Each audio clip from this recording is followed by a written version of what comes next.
기대해 나에게 주신 하루를. 때론 피곤하고 일어나기 싫고 널 깨우는 알람 소리에 짜증도 나겠지만. 안녕하세요. 오늘도 부른 말씀 권순민 목사입니다. 쉬지 않고 나를 지키셨네. 오늘을 나에게 주셨네. 새 말씀 안에 주가 주신 사랑과 은혜와 능력. 오늘 우리에게 주시는 하나님 말씀은 누가복음 21장 1절에서 4절까지 말씀입니다.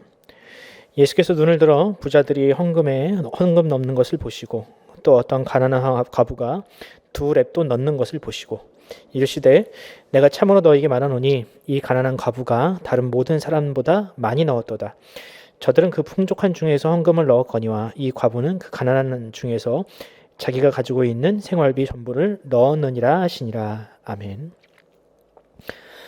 오늘 설교의 제목은 과부의 헌금과 부자들의 돈입니다. 요즘 돈줄이라는 단어가 유행입니다. 돈줄이 뭐냐? 돈으로 누군가를 혼쭐 내준다는 말을 줄인 것이 바로 돈줄입니다. 그럼 이 단어는 어떤 경우에 사용을 할까? 최근 이 돈줄이 나고 있는 한 치킨집 사장님의 예를 한번 들어보겠습니다. 홍대 주변 골목에서 자그마한 치킨집을 운영하고 있는 사장님이 계십니다. 그런데 이 사장님은 요즘처럼 코로나로 모든 자영업자들이 힘들고 또 폐업의 위기에 내몰릴 때 밀려드는 주문량이 너무 많아서 행복한 비명을 지르고 있다고 합니다. 자초지종은 이렇습니다. 이 사장님도 코로나로 인해서 가게가 거의 문을 닫을 위기가 되자 잠시 하늘을 보고 싶어서 밖으로 나왔다고 합니다. 그런데 가게 앞에 어떤 어린 형제가 있는데 동생이 치킨을 먹고 싶다고 형을 조르고 있었다고 합니다. 그런데 형은 우물쭈물 거리고 있어서 사장님은 이제 대충 상황을 이해하시고 그 형제를 가게로 데리고 들어왔다고 합니다. 그리고 아무것도 묻지 않고 그 가게에서 가장 비싸고 맛있는 치킨을 그 형제에게 주었다고 합니다. 그리고 그 형이 이 꼬깃꼬깃한 5,000원을 지불하려 하자 그 돈을 돌려주고 언제든지 치킨이 먹고 싶으면 찾아오라고 당부했다고 합니다. 날마다 적자에 허덕이는 치킨집이지만 그래도 어려운 처지에 있는 그 형제에게만큼은 맛있는 음식을 대접하고 싶었다고 하죠. 이후로 동생만 몇 번 더 찾아와서 치킨을 얻어먹고 갔다고 합니다. 그 사장님은 머리가 덥수룩한 그 동생의 머리를 잘라주려고 미용실도 데려갔는데 그 미용실 사장님은 형제도 없고 또 결혼도 하지 않은 총각이 큰 아이를 데리고 오는 것을 보고 단번에 상황을 파악하시고 그 동생의 머리를 공짜로 잘라주었다는 미담도 또 있습니다. 어쨌든 이 은혜를 입은 이 형제가 이 미담을 제보하여서 사람들에게 알려지게 됐는데 사람들은 이런 착한 사장님이 돈을 많이 버셔야 한다며 너도 나도 그 치킨집을 찾았다고 합니다. 심지어 제주, 강원, 전라도 각지에서 온라인으로 치킨을 주문하고 치킨은 받지 않고 언제라도 그 형제가 오면 그 돈으로 그 형제에게 대접해 달라고 돈만 지불하는 분들이 그렇게 많았다고 합니다. 갑자기 번창하는 사업과 여기저기 밀려오는 주문에 혼쭐이 나고 있는 사장님이지만 그래도 그 착한 마음은 여전하더라고요. 그 사장님은 자신에게 돈줄을 내려고 기부하시는 분들이 돈을 다 모아서 그 아이들과 같은 이 결식 아동들을 위한 단체에 자신의 사비까지 털어서 기부를 하고 있다고 합니다. 저는 그 뉴스를 보고 눈가가 촉촉해지면서 마음이 따뜻해졌습니다. 그리고 저런 따뜻한 마음은 다른 사람들에게 전파가 되고 더 큰 시너지를 낼 수 있구나라는 그런 생각도 하게 되었습니다.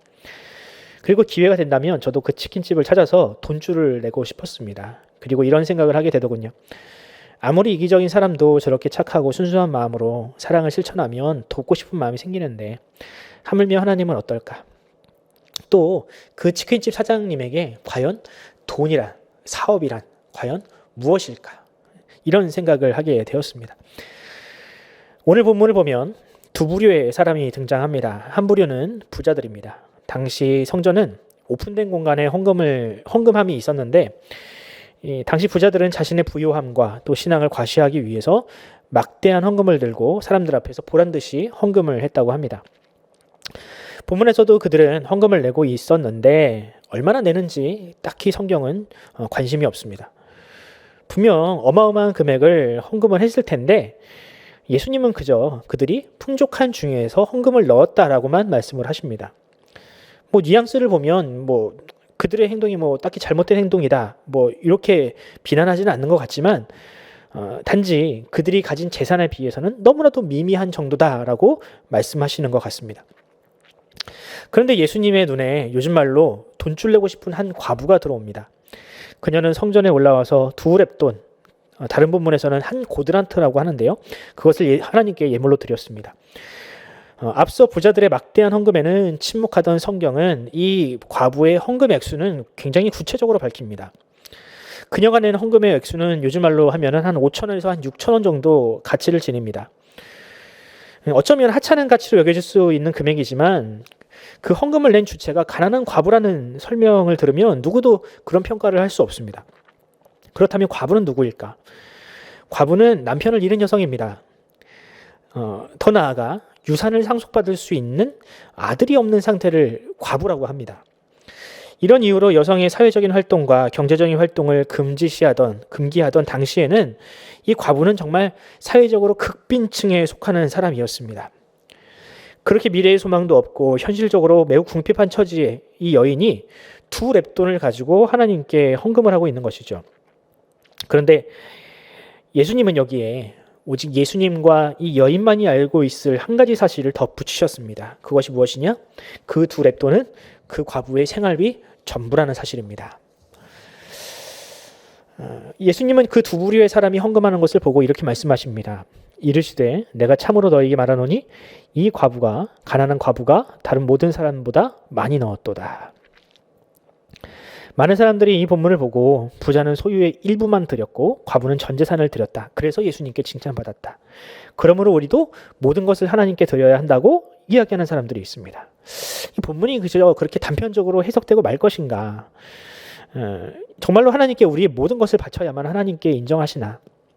저는 조금 다르게 접근하고 싶습니다. 예수님에게 중요한 것은 헌금의 액수 또 비중이 아니라 비율이 아니라 과연 그 헌금이 어떤 의도로 드려졌느냐입니다. 단지 전 재산 100%를 드리냐 아니냐가 아니라 어떤 마음으로 하나님께 헌금을 드렸느냐가 중요하다는 것이죠. 부자는 상대적으로 많은 금액을 헌금했지만 그것은 그저 자신이 가진 재산의 일부에 지나지 않았습니다. 하지만 그 일부를 가지고 사람들에게 보다 큰 명예와 관심을 얻었습니다. 즉 그들은 하나님께 헌금을 드린 것이 아니라 돈으로 사람들의 존경과 관심을 샀습니다. 하지만 과부는 다릅니다. 물론 우리는 그 과부가 어떤 의도로 생활비 전부를 넣었는지는 알 수 없지만 분명한 것은 그녀의 생활비 전부를 넣을 수밖에 없는 중심, 마음이 그녀에게 있었다는 것이죠. 그 이유가 뭘까요? 저는 아무리 생각해도 그 이유를 감사 말고는 해석할 방법이 없었습니다. 내 전부를 하나님께 드려야 할 만큼 감사한 일이 그녀에게 있었던 것이죠. 하나님은 그 2렙돈에 담긴 그녀의 감사를 받으신 것입니다. 그 감사의 가치를 부자들의 헌금의 가치보다 더 크게 여기셨던 것입니다. 그럼 어떤 이들은 이렇게 물을 수 있습니다. 하나님께서 과부의 헌금을 기뻐하셨다면 나중에 과부가 그 형편이 좀 나아졌나요? 하나님께서 과연 그녀에게 물질의 복을 주셨나요? 그러나 여러분, 그런 생각은 여전히 우리의 가치 기준이 이 땅에 머물러 있다는 증거입니다. 우리의 가치 기준이 과부와 같이 변하면 우리는 조금 더 다른 안목으로 세상과 돈을 바라볼 수 있습니다. 만약 과부가 무언가 내가 이것을 드리면 하나님께서 나에게 더 큰 복을 주시겠지, 더 많은 것으로 갚아주시겠지, 이런 마음으로 그녀가 헌금을 했다면 부자의 헌금과 무슨 차이가 있을까요? 과부는 단지 자신이 가진 하나님을 향한 감사를 표현하는 그녀가 선택한 최선의 방법을 선택한 것입니다.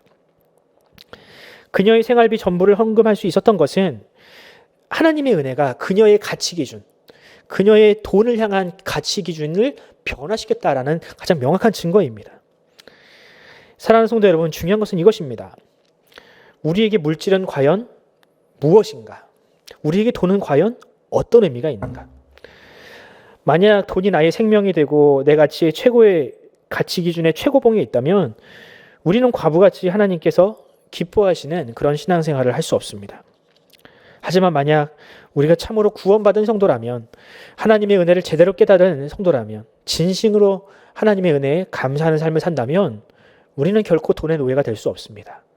더 나아가서 우리가 가진 것을 가지고 더 값진 일을 할 수 있습니다. 물론 여러분, 그것이 꼭 헌금이라는 방법으로 사용될 필요는 없습니다.